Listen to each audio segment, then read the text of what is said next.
What is up, everybody? It's Jordan, and welcome to the Sports Dude Hines Show. And the Cincinnati Bengals have had their first playoff win since January 6th, 1991. The Bengals defeated the Raiders on, Saturday. If you're just now tuning in, welcome to the show. The Bengals get their first playoff win in 31 years. They defeat the Raiders 26-19.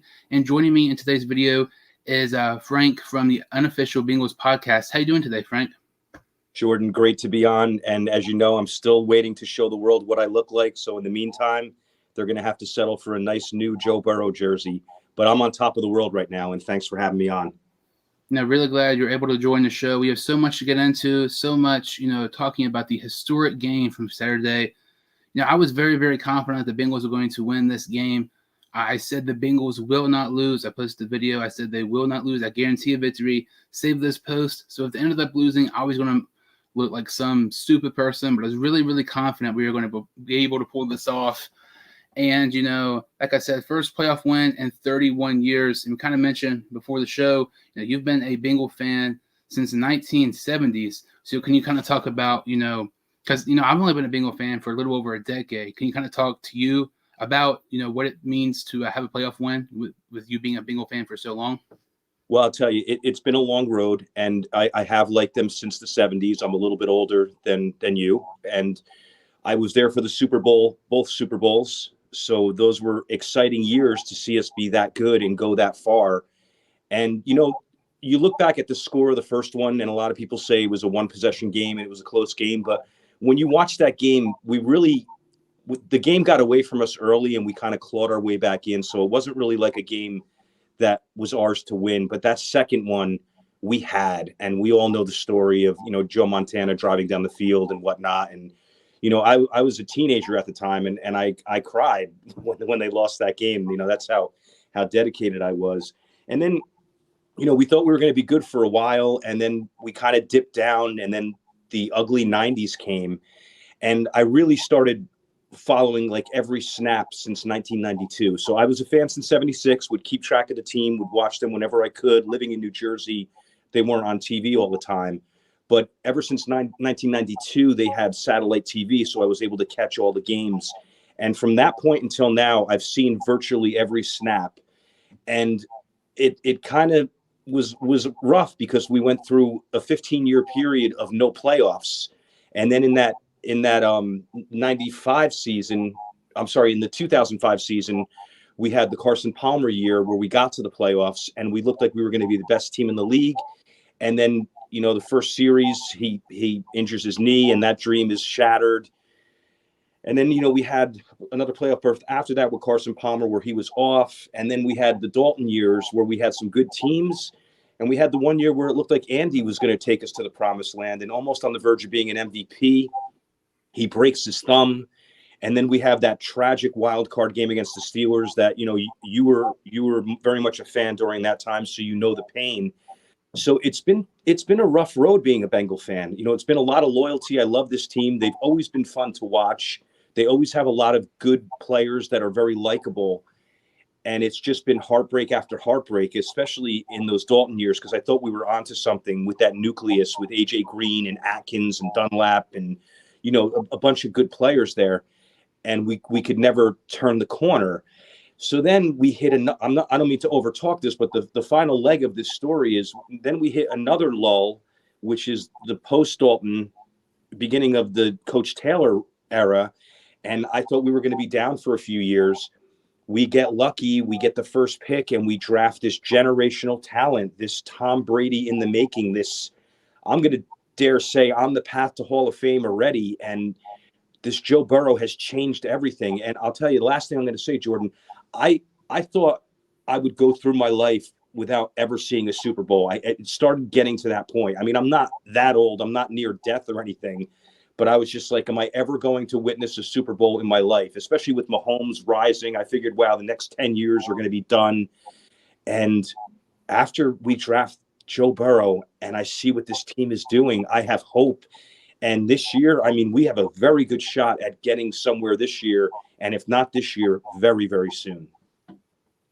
Yeah, I completely agree with all you said there. I've been a fan, I would say probably since 2008, something, kind of close to there. really started following probably around 2010, 2011. Me and my dad, would go to games when I was younger. And then, the playoff year, the 2015 season, was the last year we had season tickets. But, when you're a Bengal fan, you go through all this heartbreak, and it's like, it almost seems that like it's cursed. You mentioned, the Super Bowl games against the 49ers.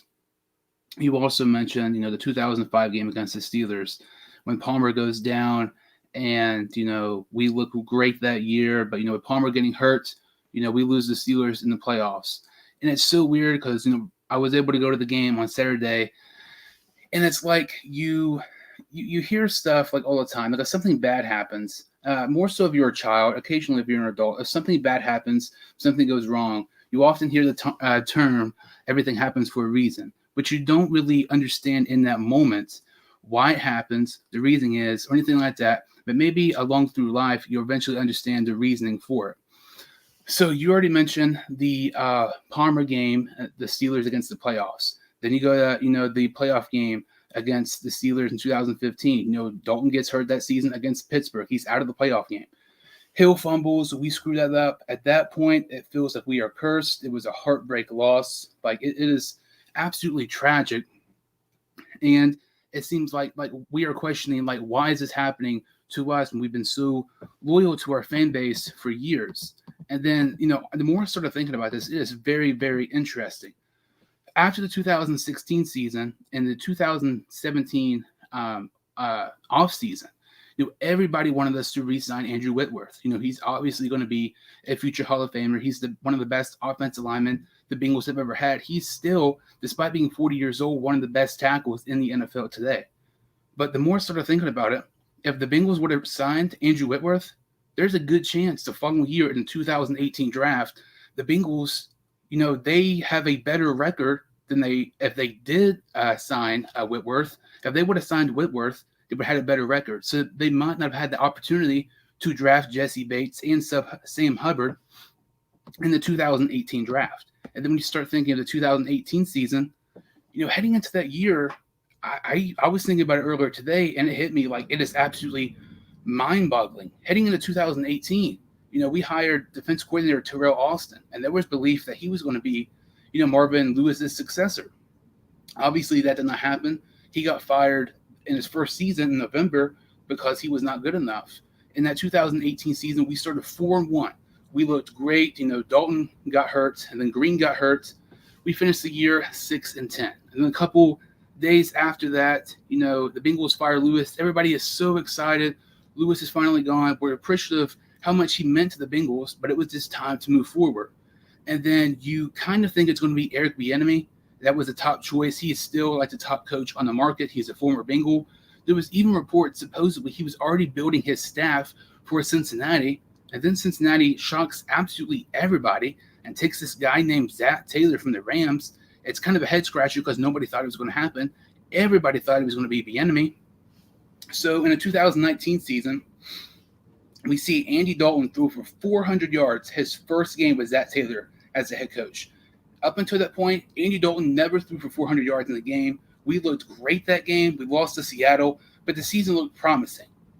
That season was complete trash. We finished 2-14, and if we were not so bad, we would not have been fortunate to get some of these top picks, like Joe Burrow.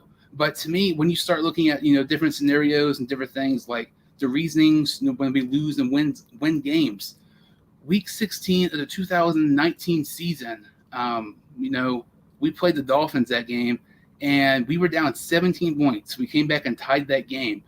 The biggest what if in Bengals franchise history. I said this as soon as the game was over with. Is if the Bengals won that game against the Miami Dolphins, the Bengals would have not got the first pick, and we would not have been able to get Joe Burrow with the number 1 overall pick.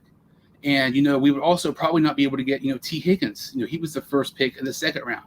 And Logan Wilson, he was the first pick of the second round. And it's crazy because you don't know why these things are happening. It doesn't make sense at the time. For instance, look at last season in November. Burrow gets hurt against Washington. We are distraught. We are cursed again. Why is this happening? We're questioning our fandom. It does not make any sense that the Bengals have just such this bad luck.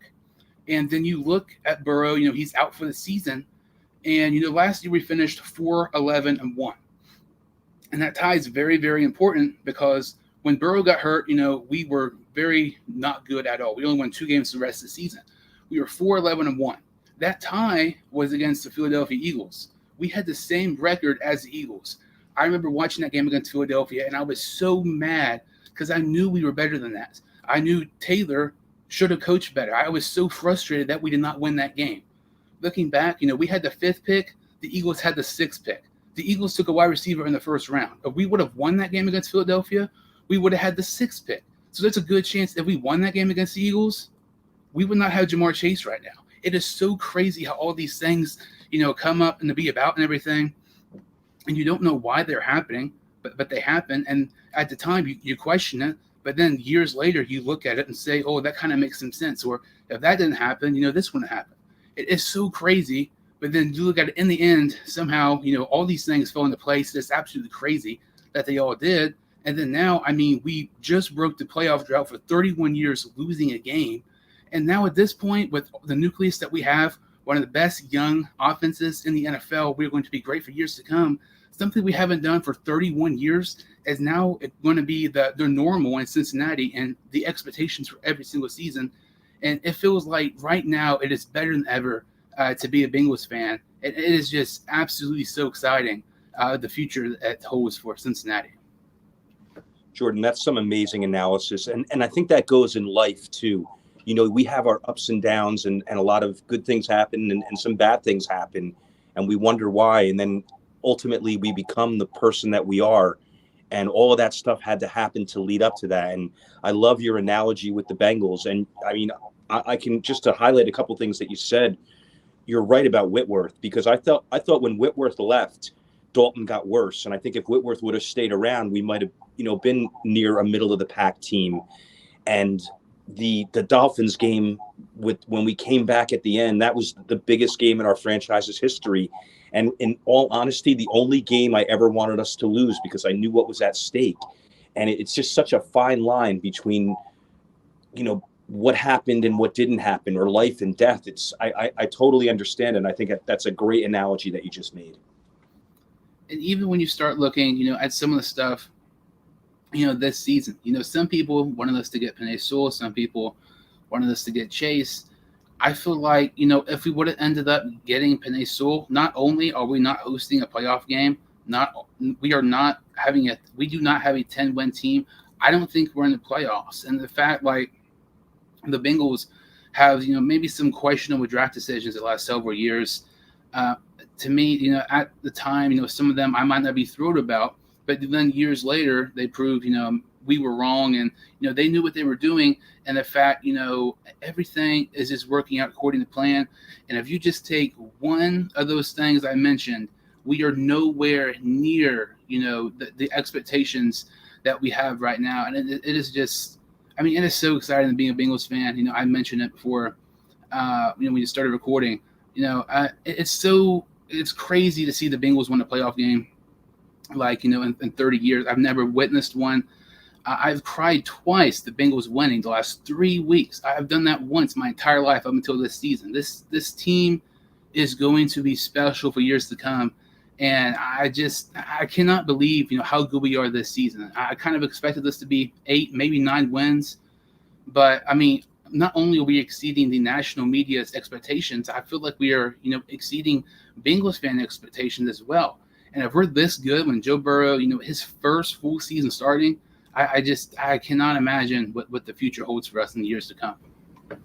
I agree. And to quote Joe Burrow, it's a great time to be a Bengal, and it's a great time to be a fan of the Bengals. And, we're getting some payback for a lot of years of suffering and being the underdog for so long. And you are right. We have the nucleus to be a strong team for a very long time right now. And, something else in that 2018 season, I remember very, very, closely. I remember like it was yesterday. It was the final game of the season. And, we lost to the Steelers. I believe Driscoll started that game because Dalton was hurt. And, we lost by 1 possession. I was so mad that we lost that game because at that moment, we weren't good. The only games I cared about in the schedule was if we beat the Steelers. If we were 2-14. Both those games were against the Steelers. We won. I would consider that a successful season. Honestly, when you look back at that time, like 16, 17, 18, even 19, it felt like us playing the Steelers. I know this might sound stupid. When the Steelers were on our schedule, that was basically like our Super Bowl because you knew we weren't, going to be this good team. But those were that one game. Those were those two games that we could have really showed up against, and we lost that game. I was so mad. But if we won that game, who to say, Lewis, was hired for another season? It's just, it's so crazy. All these things, aligning in the perfect place and everything. And, speaking of, the playoff win on a Saturday, against the Raiders. So what are your kind of, initial reactions, first, takes and everything like that on the game on Saturday? Well, what had happened was we saw the Raiders march downfield on the first drive. And I was like, oh, man, they moved the ball a lot better than I thought. But you have to remember, a lot of these teams are scripting their first drive. And it happens a lot in football where the inferior team starts off with a score right away because it's something they've been planning for all week. And then it's something that they can't sustain for the rest of the game because now the better team's talent catches up. And now the play calling has to come on the fly as opposed to a pre-planned script. So, yeah, I was a little I can't say shocked, but I was a little upset that they had moved downfield so quickly on that first drive. Then we get the big pass breakup by Hilton on Renfro, so that made them go for a field goal. So now we're down 3-0, and I was like, all right, are we going to be, that deer in the headlights new playoff team, or are we going to be that Joe Burrow team that we've been all year that we know we can be? And then we just marched down and score right away. And it was at that point, that's when I had tears in my eyes. And I respect the fact that you have cried over the Bengals because I have done my share too. And, it doesn't make us less of men. It just makes us really passionate towards our cause. So, yeah, when we drove downfield, I knew we were winning that game. I was like, we are going to be able to score at will. And then, you move on a little bit in that game. We get the strip sack right after, and that results in a field goal. Then you have one of their returners make that huge mistake, and they get the ball on the 2-yard line. We get good field position. That results in a field goal. So then, the anxiety of being a Bengal fan set in, and I was like, oh, man, we're getting field goals instead of touchdowns. We're keeping these guys around a little bit too long. So I was getting a little nervous there because it was the playoffs. There's so much at stake. If you lose, you're done. And we've been scarred from the past. PTSD, as Justin Lacey, one of my friends, says on Instagram. And I was worried that the same thing could possibly happen, but we just stayed the course.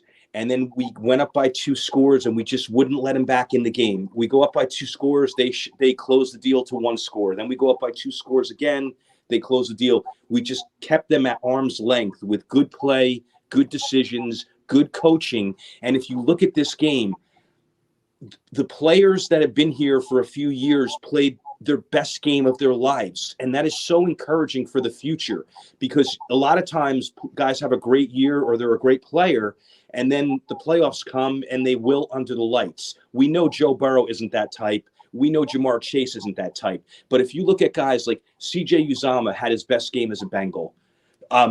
Sam Hubbard had his best game as a Bengal. Jermaine Pratt was a hero at the end. Jesse Bates had his best game as a Bengal. Jonah Williams had his best game as a Bengal when it counted the most. And it gives me faith in these guys that when we come up in big games and crucial situations, they're not going to melt. They're going to shine. And that's what they did this game. And I just hope it continues. And I believe it will continue.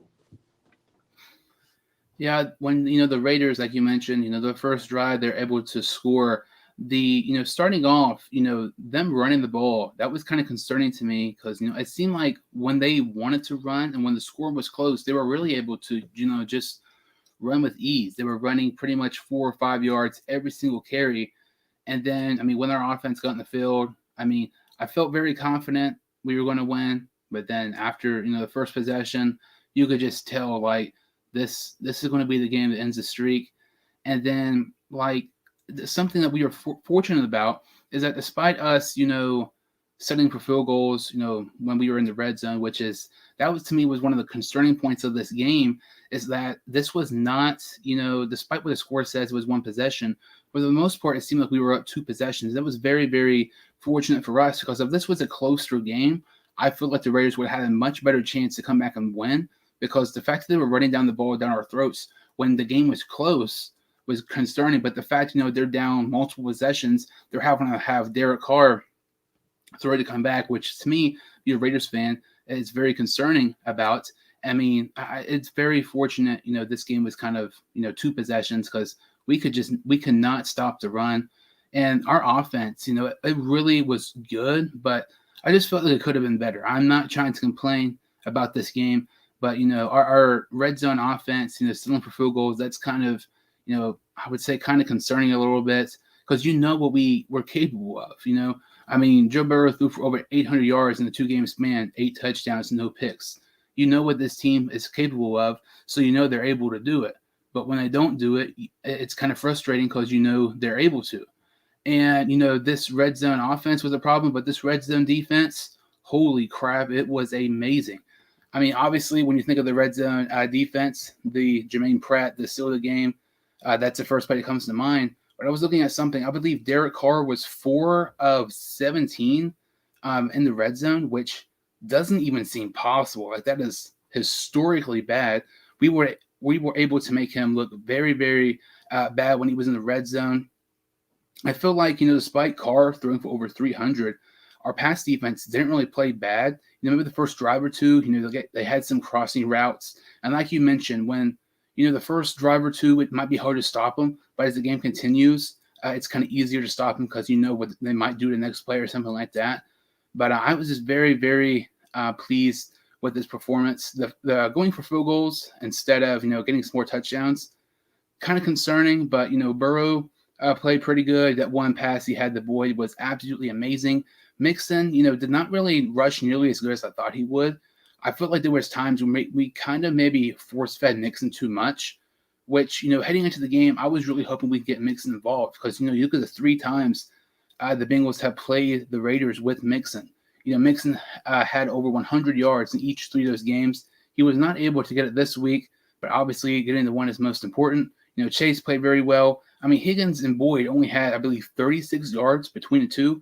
And, we still scored 26 points. So we scored 26 points and we're still for field goals. Imagine once this offense can get going like it did against the Chiefs and the Ravens, we are going to be a very, very hard team to stop. I'm not trying to be biased.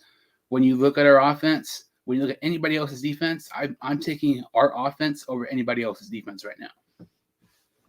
Yeah, I agree. I think it's the most dynamic offense in the league, and it feels like no one wants to play us. I'm sure a lot of those other AFC teams are happy that they're not playing us, and I know the Titans are probably a little bit worried right now because if you look at some of the throws that Joe Burrow made in this game and all season long, it's unbelievable. The pass to Boyd, you are right, was such a good play. I mean, on 1 foot, right before he goes out of bounds. I don't care about the whistle. I don't even want to talk about that part of it. The officiating in the NFL has been very, very rocky this year and all time. But you look at some of the other throws that he made to Chase, some of the back shoulder throws. The throws had velocity. They were accurate. He was making the right reads. And the best throw of the game to me, there was a seam route to Uzama early on in the game where he threw it over the defender's back. I know we all know it if we saw the game. And it was just such a small window for him to thread that in there. And when he can make a throw like that, you just think nothing is going to stop this guy. I mean, exactly. When you look at Burrow and you look at other quarterbacks around the league, 9 times out of 10, when a team wins a game, they have the better quarterback. And clearly we had the better quarterback on Saturday. We've had the better quarterback pretty much every single time we've won a game this season. And, with us playing the Titans, it should be, a good game this week on Saturday as well. But, with, the Bengals defense, and their defensive line and the offensive line. The offensive line, I think they played better than people gave them credit for, only giving up 2 sacks against a Raiders team who had a pretty good defensive line led by, Max Crosby. This defensive line, we had a couple of sacks too. I believe Hendrickson had that sack fumble. He's been absolutely phenomenal this season. We were able to get pressure to Carr a little bit. But it's interesting. I think our offensive line will do okay against the Titans, but our defensive line, that to me is kind of concerning because, like I mentioned, it was very difficult for us to stop the run against the Raiders. So imagine what it would be like against a team like the Titans who, arguably had the best running back in the league in Derrick Henry. And also, Larry Ogunjobi, it was announced he's not going to be playing this week. I believe it was announced he was going to be in the IR. And then Trey Hendrickson is in concussion protocol. That is huge for us. I feel confident that we'll win this week. I'm not being biased. I feel confident. But if Hendrickson doesn't play, I think it could be a lot closer. If he does play, that gives us a huge boost. But I feel very confident going into Tennessee. I don't think it's because we got this monkey off our back, chip off our shoulder now. We have something to prove. But I feel like it's going to be hard for somebody to stop us. Just the way we're playing on offense and defense, I really feel like we can go toe to toe with anyone right now. I agree with that. And I think out of the three other teams remaining in the AFC, I think the Titans is the best team to draw right now because, you don't want to go into Arrowhead just yet. They're just a deadly team. And the Bills were clicking on all cylinders when they played too. So, and that Josh Allen scrambling, that's going to present problems for us as well. I mean, we'll cross that bridge when we get there about those two teams. But I think the Titans are the most favorable matchup at this time. And as far as a strategy for going into facing them, you're right. With the defensive line being decimated like it is, we're in a little bit of trouble on the interior. And defensive tackle was such a strength for us this year. We had the two starters in Reader and Ogunjobi, and then you have B.J. Hill and Josh Tupou rotating in there who played excellently. And then the guys on the practice squad were really good too. And then just in one big swoop, Ogunjobi's out, Tupou's nursing a knee injury, Daniels comes in, hurts his groin, Rennell Wren got hurt the last game. You're looking at probably BJ Hill and DJ Reader in there. And then, maybe they bring up Shelvin. I mean, they're going to have to, and we're going to have to see what he's made of. And they're even probably considering signing someone off the street. So that is an area of concern. Now, I think the way that we attack the Titans when we're on defense, and I'm not a defensive coordinator. I mean, you could probably pick a million holes in what I'm going to say. But in reality, I say that you put Awuzie on A.J. Brown. You just let him shadow him all over the field like he did early on to a couple receivers in the beginning of the year. And then you just sell out to stop Derrick Henry. Julio Jones, we'll see. He's banged up. He's getting old.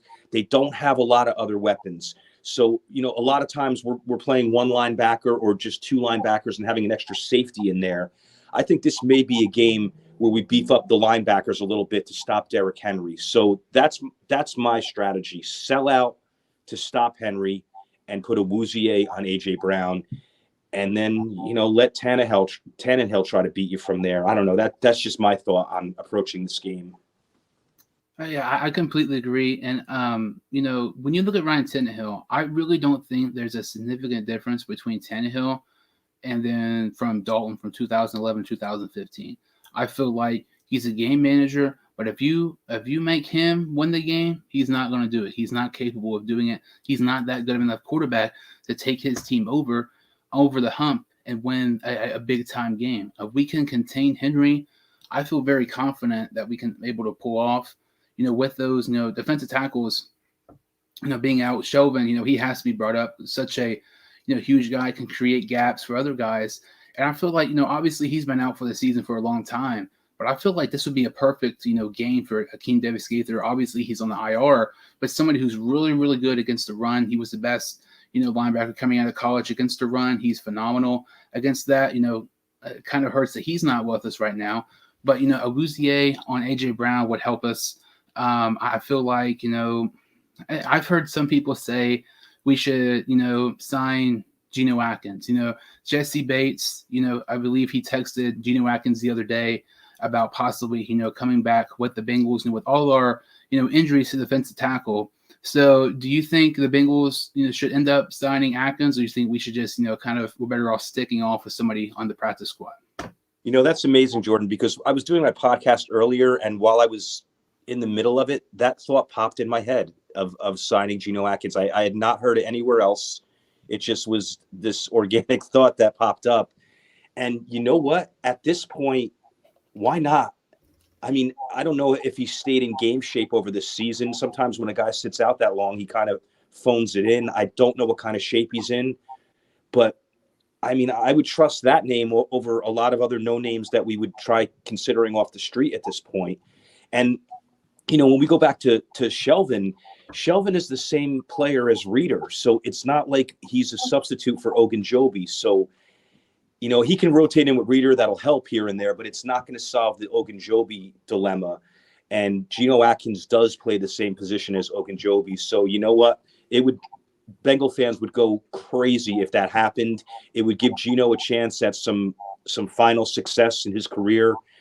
And it sounds crazy, but it's not that bad of an idea. It's worth a gamble. Hey, get him in for a workout and see if you still got anything.